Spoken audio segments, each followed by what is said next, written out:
I'm 3D printing a giant Venator-class Star Destroyer to hang in my dorm room.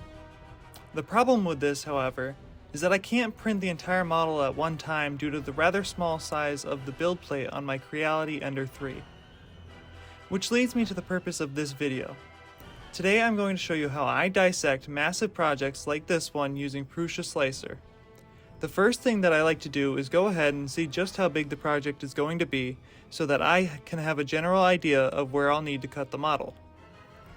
For this one, my roommate and I decided that we want it to be about 3 feet long, so I'm going to go over to the right here and change the size in the y-axis to 36 inches.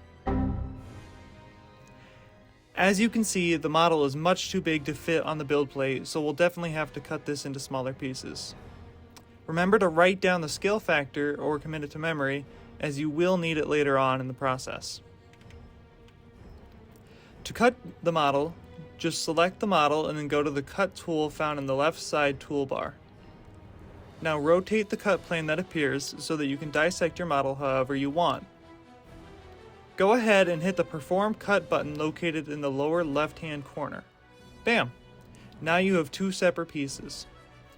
Click off to the side to deselect the both of them, and click the part that you need to dissect more. Continue to do this for each piece, but make sure that the cut plane is always perfectly parallel or perpendicular to the build plate. Otherwise, the pieces may not print the way that you want them to. If you end up rotating the plane too far or can't get it to the specific angle you want, just reset the plane and try again. I've found that it helps to try and move your cursor along the inner parts of the rotator circle tool.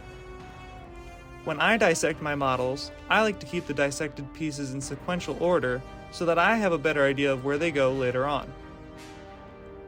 As you go about this process, just try to use your best judgment for how small you should cut it up so that each piece can fit on your build plate. It's all really just trial and error. You can see me cut off the top of the model, which held the blasters, because I'm going to reorient each piece and I felt they may not print well if they were still attached. Now that the model has been broken down into smaller components, you can go about rotating each piece to try and minimize the amount of support you are going to need when printing. You can see my OCD getting the better of me as I rotate and move different pieces around so that they look all nice and organized. Now you can save this file, and I like to title the saved file as what the project is and what I did to it. In this case, I'll call it Venator-class Star Destroyer Dissected. Now that the file is saved, you can go ahead and focus on one piece at a time. So just click on each piece except for the one that you're going to be working on first, and hit backspace. Go ahead and re-enter the scale factor on your first piece so that it's back up to size. Now that your first piece is scaled to size, you can check your settings to ensure that they are configured to your preferences. There are no solve all settings that you should use each time. With the constant improvement of Slicer software, however, there really isn't a need to change many of your settings. The only things you really have to look at are the layer height and the support structures. All other settings should be configured well enough to your specific printer, assuming you entered your printer information when setting up your Slicer software. Here I am going through my settings to make sure that everything is set up how I want it. How you have your infill and other settings is completely up to you. I only have my infill at 10% because I don't really care how strong the model is, and I chose the lightning infill pattern because it's the fastest pattern. One trick that I've learned for having minimal scarring on the face of the model is to make sure your support structures are on the build plate only. To do this, go to the right hand side of your screen on Prusa Slicer and hit the drop down tab that says Supports, and then just hit On Build Plate Only. You can also go into your print settings up top and mess around with your support settings there.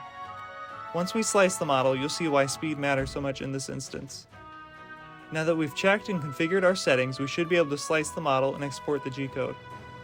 I've sped this part up because it took forever. If you look at the left hand side of the screen, you'll see that this one piece is going to take a little over 19 hours to print. That's not exactly what I would call a short print, but it'll have to do for now. Now just export the G-code to your hard drive, rename it to its relative part of the model, and get to printing. If you enjoyed the video, consider leaving a like and subscribing to see me print, assemble, and process this giant Venator-class Star Destroyer.